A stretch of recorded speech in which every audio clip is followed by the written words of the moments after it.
Friends, നമ്മുടെ CISF അതായത് central industrial security ഫോഴ്സിൻ്റെ പുതിയൊരു റിക്രൂട്ട്മെൻറ്റ് നോട്ടിഫിക്കേഷൻ വന്നിട്ടുണ്ട്. അപ്പോൾ നിങ്ങൾക്ക് ഇതിലേക്ക് വിളിച്ചിരിക്കുന്നത് വെച്ചാൽ കോൺസ്റ്റബിൾ ഫയറിലേക്കാണ് വിളിച്ചിരിക്കുന്നത്. അപ്പോൾ ഇതിലേക്ക് നിങ്ങൾക്ക് അപ്ലൈ ചെയ്യാനുള്ള എസെൻഷ്യൽ ക്വാളിഫിക്കേഷൻ എന്ന് പറയുന്നത് നിങ്ങൾക്ക് സയൻസ് എടുത്ത് +2 സയൻസ് എടുത്ത് പഠിച്ചവർക്ക് ഇതിലേക്ക് അപ്ലൈ ചെയ്യാം. ഇത് പെർമനൻറ്റ് വേക്കൻസിയാണ്. നമുക്ക് നിശ്ചിതമുള്ള വേക്കൻസികൾ കേരള അതൊരു സ്റ്റേറ്റ് വൈസ് വേക്കൻസികളാണ് വന്നിരിക്കുന്നത്. അപ്പോൾ ഇതിലേക്കൊക്കെ എങ്ങനെയാണ് നമ്മൾ അപ്ലൈ ചെയ്യേണ്ടതെന്നും ഇതിലേക്കുള്ള സെലക്ഷൻ മെത്തേഡ്, ഇതിലേക്കുള്ള സ്കെയിൽ, ഏജ് ലിമിറ്റ് തുടങ്ങിയിട്ടുള്ള A to Z കാര്യങ്ങൾ നമ്മൾ വീഡിയോയിൽ പറയുന്നുണ്ട്. അപ്പോൾ ഇതിലേക്ക് നമ്മൾ അപ്ലൈ ചെയ്യുന്ന സമയത്ത് ഫോട്ടോ ഒക്കെ അപ്ലോഡ് ചെയ്യുമ്പോൾ ശ്രദ്ധിക്കേണ്ട കുറച്ച് കാര്യങ്ങളുണ്ട്. അതൊന്നും നമ്മൾ ശ്രദ്ധിക്കാതെ അപ്ലോഡ് ചെയ്ത് കഴിഞ്ഞാൽ നമ്മുടെ കാൻഡിഡേറ്റ്സ് റിജക്റ്റ് ആവും. പിന്നെ നിങ്ങൾക്ക് എന്തെങ്കിലും തെറ്റുകൾ വന്നു പോയാൽ, അപേക്ഷയിൽ എന്തെങ്കിലും തെറ്റുകൾ വന്നു പോയാൽ അതിനെക്കുറിച്ചിട്ടൊക്കെ നമ്മൾ വീഡിയോയിൽ പറയുന്നുണ്ട്. അപ്പോൾ നിങ്ങൾ വീഡിയോ സ്കിപ്പ് ചെയ്യാതെ മുഴുവനായിട്ടും കാണുക. ആവശ്യമുള്ള എല്ലാ ലിങ്കുകളും നിങ്ങൾക്ക് തരുന്നുണ്ട് വീഡിയോയുടെ ഭാഗമായിട്ട്. അതോടൊപ്പം തന്നെ നിങ്ങൾക്ക് നമ്മുടെ ചാനൽ യൂസ്ഫുൾ ആണെങ്കിൽ 70.5K ആയിട്ടുണ്ട് സബ്സ്ക്രൈബർ. പെട്ടെന്ന് തന്നെ നമ്മുടെ ചാനൽ ഒരു 100Kയിലേക്കൊക്കെ എത്തിക്കാൻ നിങ്ങൾ വിചാരിച്ചാൽ പറ്റും. കാരണം അത്രയും ആളുകൾ സബ്സ്ക്രൈബ് ചെയ്യാതെ കാണുന്നുണ്ട്. അപ്പോൾ നിങ്ങളൊന്ന് സപ്പോർട്ട് ചെയ്യുക. നിങ്ങൾ തരുന്ന അംഗീകാരമാണ്, വലിയൊരു സപ്പോർട്ട് തന്നെയാണ് നമുക്ക് തന്നിരിക്കുന്നത്. എങ്കിലും നിങ്ങൾ മാക്സിമം ചെയ്യാത്തവർ മറന്നു പോയിട്ടുണ്ടെങ്കിൽ അത് ചെയ്യാം കേട്ടോ. അപ്പോൾ നമുക്ക് ഇതിൻ്റെ ഒഫീഷ്യൽ നോട്ടിഫിക്കേഷൻ കൂടെ കാണാം. സെൻട്രൽ ഇൻഡസ്ട്രിയൽ സെക്യൂരിറ്റി ഫോഴ്സിൻ്റെ 31/8/2024 മുതൽ നിങ്ങൾക്ക് 30/9/2024 വരെയാണ് ഇതിലേക്ക് അപ്ലൈ ചെയ്യാനുള്ള ഓൺലൈൻ ടൈം എന്ന് പറയുന്നത്. ഓൺലൈൻ അപ്ലിക്കേഷൻ്റെ ടൈമാണ് ഇവിടെ പറഞ്ഞിരിക്കുന്നത്. 31/8 ഓഗസ്റ്റ് 31 മുതൽ നിങ്ങൾക്ക് എന്താണ് സെപ്റ്റംബർ 30 വരെ അപ്ലൈ ചെയ്യാനുള്ള സമയമുണ്ട്. ഇതിലേക്ക് മെയിൽ കാൻഡിഡേറ്റ്സിന് മാത്രമേ അപ്ലൈ ചെയ്യാൻ പറ്റുള്ളൂ കേട്ടോ. പ്രത്യേകം ശ്രദ്ധിക്കുക, ഫീമെയിൽ കാൻഡിഡേറ്റ്സിന് ഇതിലേക്ക് അപ്ലൈ ചെയ്യാൻ പറ്റില്ല. കോൺസ്റ്റബിൾ ഫയർ എന്ന് പറയുന്ന പോസ്റ്റിലേക്കാണ് വിളിച്ചിരിക്കുന്നത്. ഇതിൻ്റെ പേ ലെവലൊക്കെ നിങ്ങൾക്ക് ഇവിടെ കാണാം. 21,700 മുതൽ 69,100 ഇവിടെ നിങ്ങൾ ടെമ്പററി എന്ന് കണ്ട് ഞെട്ടണ്ട. ഇത് പെർമനൻറ്റ് വേക്കൻസികൾ തന്നെയാണ് കേട്ടോ. ഓക്കെ, ഇനീഷ്യലി അത് ടെമ്പററി എന്നുള്ള രീതിയിലാണ് എടുക്കുന്നതെങ്കിലും അത് പെർമനൻറ്റ് പോസ്റ്റുകൾ തന്നെയാണ്. ഇതിൻ്റെ സെൻട്രൽ ഗവൺമെൻറ് എംപ്ലോയീസിന് കിട്ടുന്ന ഒട്ടനവധി അലവൻസും കാര്യങ്ങളൊക്കെ നിങ്ങൾക്കും ഉണ്ടായിരിക്കും. പിന്നെ പെൻഷൻ സ്കീമും കാര്യങ്ങളൊക്കെ ഉണ്ടായിരിക്കും. അപ്പോൾ ഇതിലേക്കുള്ള സെലക്ഷൻ എന്ന് പറഞ്ഞാൽ നിങ്ങൾക്ക് ആദ്യം തന്നെ എക്സാം അല്ല, ആദ്യം തന്നെ. അതുകൊണ്ടാണ് ഇതിൻ്റെ ഒരു ബെനിഫിറ്റ് എന്ന് ഞാൻ പറഞ്ഞത്. ഇതിലേക്ക് കുറച്ച് കാര്യങ്ങളുണ്ട്, അത് ഞാൻ വ്യക്തമായിട്ട് പറഞ്ഞുതരാം. അതായത് നിങ്ങൾക്ക് ആദ്യം തന്നെ ഫിസിക്കൽ എഫിഷ്യൻസി ടെസ്റ്റ് ഉണ്ടായിരിക്കാം. ഫിസിക്കൽ എഫിഷ്യൻസി ടെസ്റ്റ് ക്വാളിഫൈ ചെയ്ത് കഴിഞ്ഞാൽ നിങ്ങൾക്ക് അതിൻ്റെ കൂടെ തന്നെ ഫിസിക്കൽ സ്റ്റാൻഡേർഡ് ടെസ്റ്റ്, നിശ്ചിതമുള്ള ഹൈറ്റും വെയിറ്റ് കാര്യങ്ങളൊക്കെ ഉണ്ടെന്ന് ഞാൻ പറയാം. അത് കഴിഞ്ഞിട്ട് ഡോക്യുമെൻറ്റ് വെരിഫിക്കേഷൻ, അത് കഴിഞ്ഞിട്ടാണ് റിട്ടൺ എക്സാമിനേഷൻ വരുന്നത്. അപ്പോൾ റിട്ടൺ എക്സാമിനേഷൻ്റെ ആ ഒരു കോമ്പറ്റീഷൻ കുറയും എന്നുള്ളതാണ് നിങ്ങൾ മനസ്സിലാക്കേണ്ടത്. കാരണം നല്ല രീതിയിൽ പഠിക്കുന്ന ഉദ്യോഗാർത്ഥികൾക്ക് ചിലപ്പം ഫിസിക്കൽ എഫിഷ്യൻസിയിൽ അതെന്താണ് ക്വാളിഫൈ ചെയ്യാൻ പറ്റിക്കോളെന്ന് യാതൊരു നിബന്ധനയില്ലല്ലോ. അവർ ചിലപ്പം ഫെയിൽ ആവാൻ സാധ്യതയുണ്ട്. അപ്പോൾ അങ്ങനെയൊക്കെ ആകുമ്പോൾ ഈ പറയുന്ന റിട്ടൺ എക്സാമിനേഷൻ്റെ കട്ട് ഓഫ് ഒക്കെ അത്യാവശ്യം കുറയാൻ സാധ്യത ഉണ്ട് എന്നുള്ളത് നിങ്ങൾ മനസ്സിലാക്കിട്ടോ. ഓക്കെ, അത് OMR അല്ലെങ്കിൽ കമ്പ്യൂട്ടർ ബേസ്ഡോ ആയിരിക്കും. പിന്നെ അത് കഴിഞ്ഞിട്ട് ഡീറ്റെയിൽ ആയിട്ട് മെഡിക്കൽ ടെസ്റ്റ് ഉണ്ടായിരിക്കും. നമുക്ക് മെഡിക്കലി ഫിറ്റ് ഓർ അൺഫിറ്റ് എന്നുള്ള കാര്യങ്ങളാണ്. അപ്പോൾ ഇങ്ങനെയാണ് ഇതിൻ്റെ സെലക്ഷൻ. അതിന് ഒന്ന് ഡീറ്റെയിൽ ആയിട്ട് ഞാൻ അതിൻ്റെ സ്കീം കാര്യങ്ങൾ, അതിൻ്റെ സ്റ്റഡി മെറ്റീരിയൽ കാര്യങ്ങളൊക്കെ പറയാം. പിന്നെ ഇവിടെ പറയുന്നത് എന്താണെന്ന് വെച്ചാൽ നമ്മുടെ പറയുന്ന physical efficiency test, physical standard test, document verification, finally നമ്മൾ റിട്ടൺ എക്സാമിനേഷൻ ഉണ്ടാവും. അതിൻ്റെ അടിസ്ഥാനത്തിൽ എന്താണ് ഈ റിട്ടൺ എക്സാമിനേഷൻ്റെ പെർഫോമൻസിൻ്റെ അടിസ്ഥാനത്തിൽ നമ്മളിതൊക്കെ ക്വാളിഫൈ ചെയ്യണം കേട്ടോ. അതിൻ്റെ കൂടെ തന്നെ റിട്ടൺ എക്സാമിനേഷൻ്റെ മാർക്കിനനുസരിച്ച് സ്റ്റേറ്റ് വൈസ് അല്ലെങ്കിൽ ഏരിയ വൈസ് അല്ലെങ്കിൽ നമ്മുടെ കാറ്റഗറി SC OBC ഇങ്ങനെയുള്ള കാറ്റഗറി വൈസ് ആയിട്ടുള്ള ഒരു ഷോർട്ട് ലിസ്റ്റ് തയ്യാറാക്കും. അതിൻ്റെ അടിസ്ഥാനത്തിലായിരിക്കും ഇതിലേക്കുള്ള ഒരു ഫൈനൽ സെലക്ഷൻ നടക്കുക എന്നുള്ളതാണ് നിങ്ങൾ മനസ്സിലാക്കേണ്ടത്. പ്രത്യേകം നിങ്ങൾ ശ്രദ്ധിക്കേണ്ട കാര്യം എന്താണെന്ന് വെച്ചാൽ ഇപ്പം ചില സ്റ്റേറ്റിൽ അല്ലെങ്കിൽ യൂണിയൻ ടെറിട്ടറിയിൽ ചില ഡിസ്ട്രിക്റ്റിൽ ഈ പറയുന്ന മിലിറ്റൻസി അല്ലെങ്കിൽ നെക്സൽ എഫക്റ്റഡ് ഏരിയ ഉണ്ട്. അപ്പോൾ അങ്ങനെയുള്ള ഏരിയയിൽ ഉള്ള ആ ഡിസ്ട്രിക്റ്റിൽ താമസിക്കുന്നവർക്ക് മാത്രമേ ആ പറയുന്ന പോസ്റ്റിലേക്ക് അപ്ലൈ ചെയ്യാൻ പറ്റുള്ളൂ. അപ്പോൾ നമ്മുടെ വയനാടും കണ്ണൂരും ഉണ്ട് നമുക്ക് കേരളത്തിൽ സെപ്പറേറ്റ് ആയിട്ട്. അതല്ലാതെ ബാക്കിയുള്ള നമ്മുടെ കേരളത്തിലുള്ളവർക്ക് മൊത്തം അപ്ലൈ ചെയ്യാനുള്ള വേക്കൻസികളുണ്ട്. അതുകൂടാതെ കേരളത്തിൽ ഈ പറയുന്ന മിലിറ്റൻസി അല്ലെങ്കിൽ നെക്സൽ എഫക്റ്റഡ് ഏരിയ ഉള്ള 2 ഏരിയകളാണ്. ഒന്ന് കണ്ണൂരും മറ്റേത് ഒന്ന് വയനാടുമാണ്. അപ്പോൾ കണ്ണൂരുകാർക്കും വയനാടുകാർക്കും മാത്രമേ ആ പറയുന്ന പോസ്റ്റിലേക്ക് അപ്ലൈ ചെയ്യാൻ പറ്റുള്ളൂ. ഓക്കെ, അത് ഞാൻ എങ്ങനെയാണെന്നുള്ള കാര്യങ്ങൾ പറഞ്ഞുതരാം. അതല്ലാതെ നമ്മുടെ കേരളത്തിലുള്ളവർക്ക് എന്താണ് വേറെ ടോട്ടൽ കുറച്ച് വേക്കൻസികളുണ്ട്. 1000-ന് മുകളിൽ വേക്കൻസിയാണ് ടോട്ടൽ വന്നിരിക്കുന്നത്. ഓരോ സ്റ്റേറ്റ് വൈസ് വേക്കൻസീസ് ഉണ്ട്. ഓരോ സ്റ്റേറ്റിനും നിശ്ചിതമായുള്ള വേക്കൻസികളുണ്ട് കേട്ടോ. ഓക്കെ, അപ്പോൾ അതൊക്കെ നമ്മൾ വീഡിയോയിൽ ജസ്റ്റ് ചെയ്താൽ നിങ്ങൾക്ക് ഇവിടെ കാണിക്കാം. വേക്കൻസി കാണാം. ഇവിടെ ടോട്ടൽ വേക്കൻസി ഇവിടെ നമുക്ക് വിളിച്ചിരിക്കുന്നത് കാണാം. നിങ്ങൾക്ക് 1130 വേക്കൻസിയാണ് ടോട്ടൽ വിളിച്ചിരിക്കുന്നത്. അപ്പോൾ നിങ്ങൾക്ക് ഇവിടെ കാണാം കേരളത്തിൻ്റെ നമുക്ക് നോക്കാം. ഇവിടെ എൻ്റെ സ്റ്റേറ്റ് നമുക്ക് കേരളത്തിലുള്ള എല്ലാ ജില്ലക്കാർക്കും ഇവിടെയുള്ള ടോട്ടൽ വേക്കൻസിയാണ് 18 വേക്കൻസി കേട്ടോ. വേക്കൻസിയുടെ എണ്ണം നിങ്ങൾ നോക്കേണ്ട, വേക്കൻസി കൂടാനും കുറയാനൊക്കെ സാധ്യതയുണ്ട്. അപ്പോൾ നമ്മുടെ കേരളത്തിലുള്ള എല്ലാ ഡിസ്ട്രിക്റ്റിലുള്ളവർക്കും ഇവിടെ അപ്ലൈ ചെയ്യാനുള്ള വേക്കൻസിയാണ്. കാറ്റഗറി വൈസ് വേക്കൻസിയാണ്. ഇവിടെ നിങ്ങൾക്ക് നോക്കാം SC ST OBC EWS ഒക്കെ ഉണ്ട്. അപ്പോൾ ഒക്കെ നോക്കിയിട്ട് നിങ്ങൾ അപ്ലൈ ചെയ്യാം. അപ്പോൾ ജനറൽ വേക്കൻസിയിലേക്ക് ആർക്ക് വേണമെങ്കിലും അപ്ലൈ ചെയ്യാം.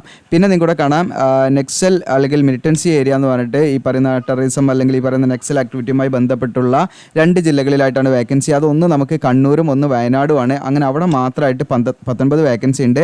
അപ്പോൾ ഈ ഒരു 19 വേക്കൻസിയിലേക്ക് കണ്ണൂർ ജില്ലക്കാർക്കും അതുപോലെ തന്നെ വയനാട് ജില്ലക്കാർക്കും മാത്രം അപ്ലൈ ചെയ്യാൻ പറ്റുള്ളൂ. അപ്പോൾ മാക്സിമം എന്ത് ചെയ്യുക, നിങ്ങൾ ഇതിലേക്ക് അപ്ലൈ ചെയ്യണം. വേറെ നമ്മൾ ഈ പറയുന്ന കേരളത്തിലുള്ള മറ്റു ജില്ലക്കാർക്കൊന്നും അതിലേക്ക് അപ്ലൈ ചെയ്യാൻ പറ്റില്ല, പ്രത്യേകം ശ്രദ്ധിക്കുക. അപ്പോൾ ഈ പറയുന്ന പോസ്റ്റ് നിങ്ങൾക്ക് അവിടെ കാണാം, നെക്സൽ അല്ലെങ്കിൽ മിലിറ്റൻസി ഏരിയ കേരളത്തിലും കാണാം. ഈ ടോട്ടൽ 19 വേക്കൻസി ഉണ്ട്. ഈ 19 വേക്കൻസിയിലേക്ക് കണ്ണൂർ ജില്ലയിൽ താമസിക്കുന്നവർക്ക് അല്ലെങ്കിൽ ഈ പറയുന്ന വയനാട് ജില്ലയിൽ താമസിക്കുന്നവർക്ക് മാത്രമേ, അവിടെ സ്ഥിര താമസക്കാർക്ക് മാത്രമേ ഇതിലേക്ക് അപ്ലൈ ചെയ്യാൻ പറ്റുള്ളൂ എന്ന് പ്രത്യേകം നിങ്ങൾ ശ്രദ്ധിക്കുക. കേരളത്തിലുള്ള മറ്റു ജില്ലക്കാർക്ക് ഈ 19 വേക്കൻസിയിലേക്ക് അപ്ലൈ ചെയ്യാൻ പറ്റില്ല. അവർക്ക് അപ്ലൈ ചെയ്യാവുന്ന വേക്കൻസിയാണ് ഈ 18 വേക്കൻസി എന്നുള്ള പ്രത്യേകം ശ്രദ്ധിക്കുക. അപ്പോൾ കണ്ണൂർ വയനാടൊക്കെ നിങ്ങളുടെ കൂട്ടുകാരുടെ മാക്സിമം അവർക്കൊക്കെ ഒന്ന് ഷെയർ ചെയ്ത് കൊടുക്കാവുന്നതാണ് നിങ്ങൾക്ക്. ഓക്കെ, കാരണം കോമ്പറ്റീഷൻ കുറയും. കാരണം ആ ഒരു മേഖലയിലേക്ക് വേറെ ഇന്ത്യയിൽ നിന്ന് മറ്റാർക്കൊന്നും അപ്ലൈ ചെയ്യാൻ പറ്റില്ല. അതുപോലെ കേരളത്തിലെ ഈ 18 വേക്കൻസിയിലേക്ക് കേരളക്കാർക്ക് മാത്രമേ അപ്ലൈ ചെയ്യാൻ പറ്റുള്ളൂ. കേരളത്തിൽ സ്ഥിര താമസിക്കുന്നവർക്ക് മാത്രമേ അപ്ലൈ ചെയ്യാൻ പറ്റുള്ളൂ. ഇനി തമിഴ്നാടൊക്കെ ഉണ്ട്. അപ്പോൾ തമിഴ്നാടിലേക്ക് അപ്ലൈ ചെയ്യാൻ നമുക്ക് കേരളത്തിലുള്ളവർക്ക് അപ്ലൈ ചെയ്യാൻ പറ്റില്ല. കാരണം നമുക്ക് തമിഴ്നാട് സ്ഥിരമായി താമസിക്കുന്നവർക്ക് മാത്രമേ, അവിടെ ഡൊമസൈൽ സർട്ടിഫിക്കറ്റ് കിട്ടുകയാണെങ്കിൽ മാത്രമേ നിങ്ങൾക്ക് ഇതിലേക്ക് അപ്ലൈ ചെയ്യാൻ പറ്റുള്ളൂ. ഓക്കെ, അവിടെ നമുക്ക് 39 വേക്കൻസി ഉണ്ട്. പക്ഷേ അവരെ ഈ പറയുന്ന നെക്സൽ അല്ലെങ്കിൽ ഈ പറയുന്ന മിലിറ്റൻസി ഏരിയ ആയിട്ടൊന്നുമില്ല. അവിടെ ആകെ ഓപ്പൺ ആയിട്ടുള്ള ആ ഒരു എൻ്റെ സ്റ്റേറ്റിലുള്ളവർക്ക് അപ്ലൈ ചെയ്യാനും 39 വേക്കൻസി ഉണ്ട്. അപ്പോൾ തമിഴ്നാട്ടിലേക്ക് അപ്ലൈ ചെയ്യണമെങ്കിൽ നമ്മൾ തമിഴ്നാട്ടിൽ നമ്മൾ സ്ഥിര താമസക്കാരായിരിക്കണം, പെർമനൻറ്റ് ആയിട്ടില്ലെങ്കിൽ ആ ഒരു രീതിയിൽ നമുക്ക് ഡൊമസൈൽ അല്ലെങ്കിൽ പെർമനൻറ്റ് റെസിഡൻഷ്യൽ സർട്ടിഫിക്കറ്റ് നമുക്ക് ഉണ്ടായിരിക്കണം എന്നുള്ളതാണ് കേട്ടോ. ഡോക്യുമെൻറ്റ് വെരിഫിക്കേഷൻ്റെ സമയത്ത് അത് ആവശ്യമാണ്, അല്ലെങ്കിൽ നമ്മുടെ കാൻഡിഡേറ്റ്സ് റിജക്റ്റ് ആവും. അപ്പോൾ കേരളത്തിലുള്ള വേക്കൻസിയിലേക്ക് കേരളക്കാർക്ക് മാത്രമേ അപ്ലൈ ചെയ്യാൻ പറ്റുള്ളൂ. അതുകൊണ്ട് തന്നെ തമിഴ്നാടുള്ള വേക്കൻസിയിൽ തമിഴ്നാട്, കർണാടകയുള്ളവർക്ക് കർണാടക, ഓക്കെ, അങ്ങനെ താമസിക്കുന്നവർക്ക് അപ്ലൈ ചെയ്യാൻ പറ്റുള്ളൂ. അപ്പോൾ ആ രീതിയിലായിരിക്കും ഇതിൻ്റെ അപ്ലിക്കേഷൻ വരുന്നത് കേട്ടോ. അപ്പോൾ അതുകൊണ്ട് തന്നെ നിങ്ങൾക്ക് വലിയൊരു രീതിയിലുള്ള അപേക്ഷകളൊന്നും എന്നാലും പറയാൻ പറ്റില്ല. ഞാൻ ജസ്റ്റ് ഒന്ന് ഊഹം പറയുകയാണ് ഈ പറയുന്ന. അപ്പോൾ എല്ലാവരും ഇത് അറിഞ്ഞോളണം. PSCൻ്റെ ഒക്കെ പോലെ അത്ര വലിയ രീതിയിലൊന്നും ഇതിലേക്ക് അപേക്ഷകളുടെ എണ്ണം കൂടാൻ സാധ്യതയില്ല. കാരണം PSC ഒക്കെ ആകുമ്പോൾ ഒരുപാട് പേര് അപ്ലൈ ചെയ്യും. പിന്നെ SSC ഇതൊക്കെ ആകുമ്പോൾ, ഇതൊക്കെ ഇങ്ങനെയുള്ള ഡയറക്റ്റ് റിക്രൂട്ട്മെൻറ്റ് ആകുമ്പോൾ ഈ പറയുന്ന ചാനൽ വഴിയൊക്കെ അറിയുന്നവരായിരിക്കും അധികവും ചെയ്യുക. അപ്പോൾ നിങ്ങൾ മാക്സിമം എന്ത് ചെയ്യുക, അപ്ലൈ ചെയ്യുക എന്നുള്ളതാണ് കേട്ടോ. ഓക്കെ, അപ്പോൾ നിങ്ങൾ ഏത് സ്റ്റേറ്റിലേക്കാണോ അപ്ലൈ ചെയ്യുന്നത് ആ സ്റ്റേറ്റിൻ്റെ ഡൊമസൈൽ സർട്ടിഫിക്കറ്റ് അല്ലെങ്കിൽ പെർമനൻറ്റ് റെസിഡൻഷ്യൽ സർട്ടിഫിക്കറ്റ് നമുക്ക് ഡോക്യുമെൻറ്റ് വെരിഫിക്കേഷൻ്റെ സമയത്ത് ആവശ്യമാണ്. അതുകൊണ്ട് നിങ്ങൾക്ക് അത് എടുത്ത് വെക്കേണ്ടി വരും. ഓക്കെ, അപ്പോൾ അപ്ലൈ ചെയ്യുന്ന സമയത്ത് നമ്മൾ എടുത്ത് വെക്കണം എന്നില്ലെങ്കിലും നമ്മൾ ഡോക്യുമെൻറ്റ് വെരിഫിക്കേഷൻ്റെ സമയത്തേക്ക് നമുക്ക് ഉണ്ടാകണം. അപ്പോൾ നിങ്ങൾക്ക് ഏകദേശം ഓക്കെ ആണൊക്കെ തോന്നുന്ന സമയത്ത് അത് റെഡിയാക്കി വെക്കണം. അല്ലെങ്കിൽ നമ്മൾ അപ്ലൈ ചെയ്യുമ്പോൾ എടുത്ത് വെച്ചാലും കുഴപ്പമൊന്നുമില്ല. ഓക്കെ, അപ്പോൾ അത് പ്രത്യേകം ശ്രദ്ധിക്കുക. ഇനി എഡ്യൂക്കേഷൻ ക്വാളിഫിക്കേഷനാണ്. എഡ്യൂക്കേഷൻ ക്വാളിഫിക്കേഷൻ ഞാൻ വീഡിയോയുടെ തുടക്കത്തിൽ പറഞ്ഞു, +2 പാസ്സായിരിക്കുക. ജസ്റ്റ് നിങ്ങൾ +2 പാസ്സായിരിക്കുക. സയൻസ് സബ്ജക്റ്റ് എടുത്ത് പഠിച്ചിരിക്കണം. അതായത് നിങ്ങൾക്ക് ഹ്യൂമാനിറ്റീസ് പഠിച്ചവർക്ക് പറ്റില്ല, ദെൻ കൊമേഴ്സ് പഠിച്ചവർക്ക് പറ്റില്ല. +2 നിങ്ങൾ സയൻസ് എടുത്ത് പഠിച്ചവർക്ക് മാത്രമേ ഇതിലേക്ക് അപ്ലൈ ചെയ്യാൻ പറ്റുള്ളൂ എന്ന് പ്രത്യേകം ശ്രദ്ധിക്കുക. ഇനി ഏജ് ലിമിറ്റാണ്. മിനിമം ഏജ് 18, മാക്സിമം ഏജ് വരുന്നത് 23 ആണ്. 30/9/2024 എന്ന് പറയുന്ന ഈ ഒരു ഡേറ്റ് കണക്കാക്കിയിട്ടാണ് മിനിമം 18, മാക്സിമം 23. അത് കഴിയാൻ പാടില്ല. എന്നാൽ SC/ST കാൻഡിഡേറ്റ്സ് ആണെങ്കിൽ അവർക്ക് 28 വയസ്സ് വരെ അപ്ലൈ ചെയ്യാം. OBC ആണെങ്കിൽ അവർക്ക് 25 വയസ്സ് വരെയും 26 വയസ്സ് വരെയും അപ്ലൈ ചെയ്യാം. OBCക്ക് 3 വർഷത്തെ റിലാക്സേഷൻ ഉണ്ട്. 26 വയസ്സ് വരെയും എന്ത് ചെയ്യാം, അപ്ലൈ ചെയ്യാം കേട്ടോ. ഓക്കെ, അപ്പോൾ നിങ്ങളുടെ ഡേറ്റ് ഓഫ് ബർത്ത് ഏതിൻ്റെ ഉള്ളിൽ വരണം എന്നൊക്കെയുള്ള ജനറൽ കാൻഡിഡേറ്റ്സ് ആണെങ്കിൽ ഏതിൻ്റെ ഉള്ളിൽ വരണം എന്നൊക്കെ ഇവിടെ കൊടുത്തിട്ടുണ്ട്. ജസ്റ്റ് നിങ്ങൾക്ക് ചെക്ക് ചെയ്യാം. അതെല്ലാം നമ്മുടെ വെബ്സൈറ്റിൽ നിങ്ങൾക്ക് എന്താണ് ഈസി ടൂൾസിൽ കയറിയിട്ട് നിങ്ങൾക്ക് എന്ത് ചെയ്യാം, ഏജ് കാൽക്കുലേറ്റർ നോക്കാം. ഈസി ടൂൾസ് ക്ലിക്ക് ചെയ്താൽ അത് നമ്മുടെ വെബ്സൈറ്റാണ്. GOC എലിജിലാൻഡ് ഇത് അടിച്ചു കൊടുത്താൽ കിട്ടും.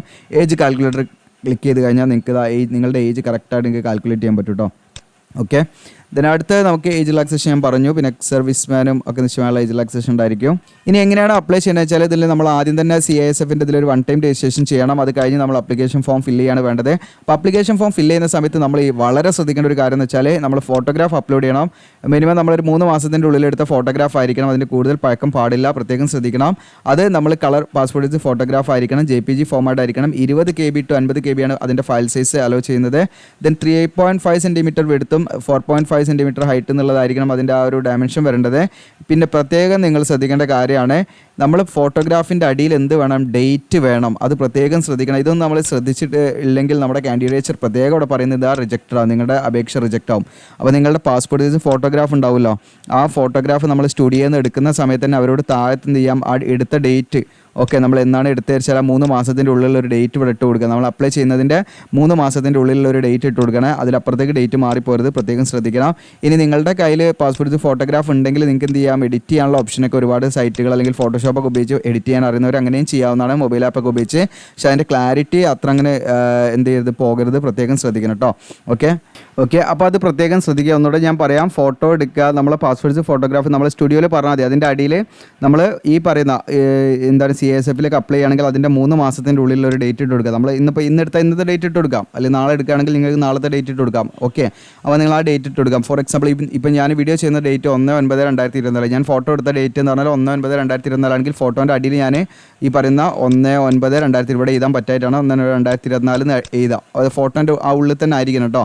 എന്നിട്ട് നമ്മുടെ പാസ്വേഡ് ഫോട്ടോഗ്രാഫിൻ്റെ അടിയിൽ അങ്ങനെ ആ രീതിയിൽ നിങ്ങൾ PSCക്കൊക്കെ അപ്ലൈ ചെയ്യുന്ന സമയത്ത് നമ്മുടെ ഫോട്ടോയുടെ ആ അടിയിൽ നമ്മൾ ഫോട്ടോ എന്താണ് പറയുക, ഡേറ്റും എഴുതണം, നെയിമും എഴുതണം. ഇവിടെ നമുക്ക് ഡേറ്റ് മാത്രം കൊടുത്താൽ മതി, പ്രത്യേകം ശ്രദ്ധിക്കുക. ഓക്കെ, നിങ്ങൾക്ക് മനസ്സിലായിട്ടുണ്ടാവുമെന്ന് വിചാരിക്കുന്നു.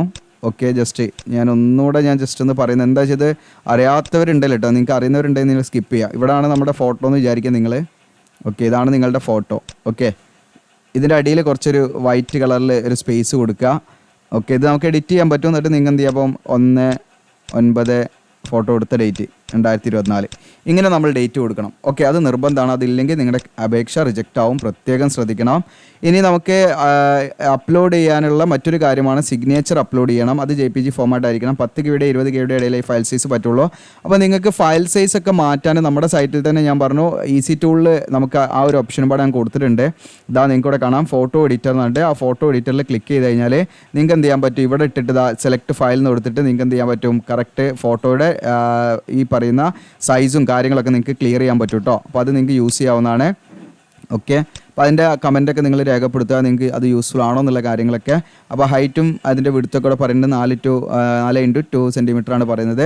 പിന്നെ നമ്മൾ മറ്റ് ഡോക്യുമെൻറ്റ്സ്, അതായത് എഡ്യൂക്കേഷൻ ക്വാളിഫിക്കേഷൻ്റെ, അതായത് +2ൻ്റെ SSLC സർട്ടിഫിക്കറ്റ്, ഇങ്ങനെയുള്ള കാര്യങ്ങളൊക്കെ നമ്മൾ കാസ്റ്റ് സർട്ടിഫിക്കറ്റ് അതിങ്ങനെയുള്ള കാര്യങ്ങളൊക്കെ നമ്മൾ PDF ഫോമാറ്റിൽ എന്ത് ചെയ്യണം, സ്കാൻ ചെയ്ത് അപ്ലോഡ് ചെയ്യണം കേട്ടോ. ഓക്കെ, അതൊക്കെ പ്രത്യേകം ശ്രദ്ധിക്കുക.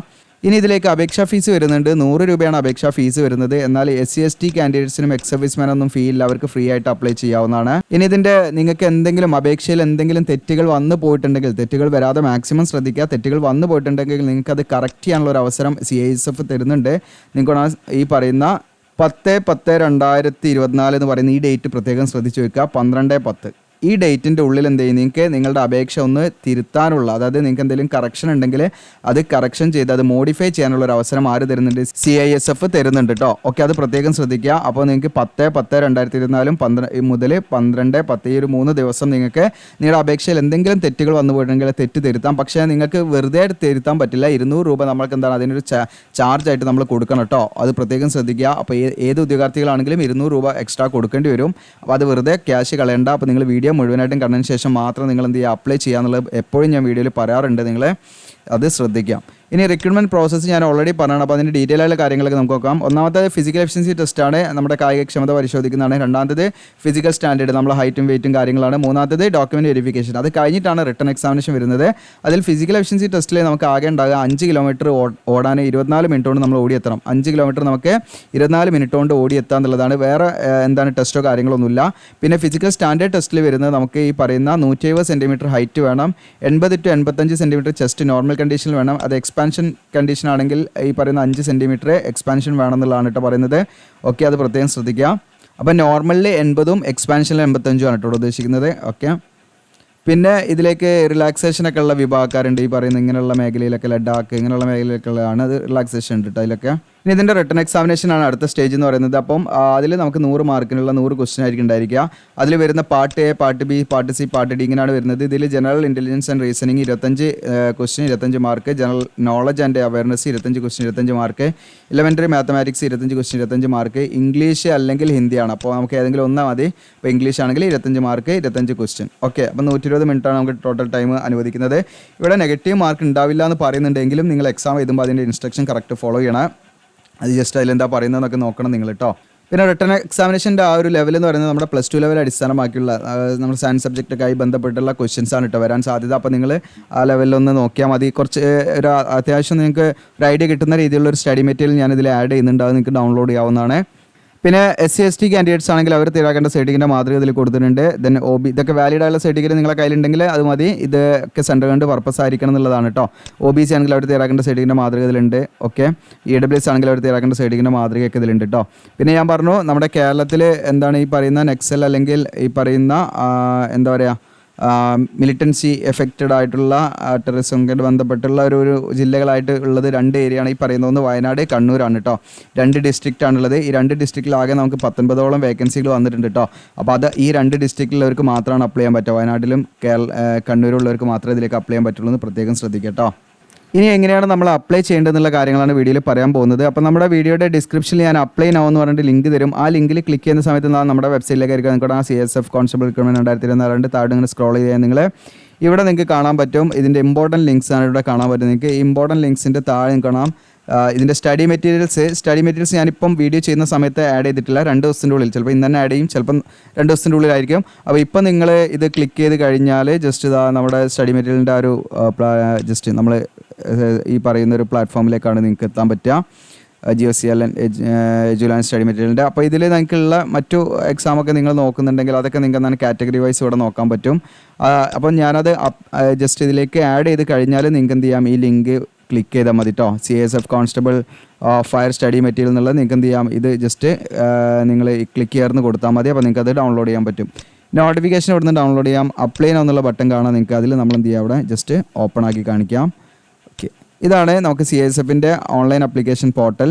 അപ്പോൾ ഇവിടെ നമ്മൾ ആദ്യമായിട്ടാണ് വരുന്നതെങ്കിൽ നമ്മൾ എന്ത് ചെയ്യണം, ഇവിടെ നിങ്ങൾക്ക് കാണാൻ ലെഫ്റ്റ് സൈഡിൽ കാണാം. ജസ്റ്റ് ഒന്ന് ഞാൻ സൂം ചെയ്ത് കാണിക്കാം നിങ്ങൾക്ക്. ഇവിടെ കാണാം ന്യൂ രജിസ്ട്രേഷൻ എന്ന് കാണാം. ആദ്യം നമ്മൾ ന്യൂ രജിസ്ട്രേഷൻ എന്നുള്ളതാണ് ക്ലിക്ക് ചെയ്യേണ്ടത് കേട്ടോ. ഓക്കെ, അപ്പോൾ നമ്മളത് ക്ലിക്ക് ചെയ്യുന്നു. അത് ക്ലിക്ക് ചെയ്യുന്ന സമയത്ത് നമ്മുടെ പേരാണ് ഇവിടെ ചോദിക്കുന്നത്. നമ്മളുടെ പേര് കാര്യങ്ങളൊക്കെ കൊടുക്കുക. ഞാൻ ജസ്റ്റ് വെറുതെ കുറച്ച് കാര്യങ്ങളൊക്കെ അടിച്ചു കൊടുക്കാം കേട്ടോ. ഓക്കെ, അപ്പോൾ നിങ്ങളുടെ പ്രോപ്പറായിട്ടുള്ള കാര്യങ്ങളൊക്കെ കൊടുക്കണം.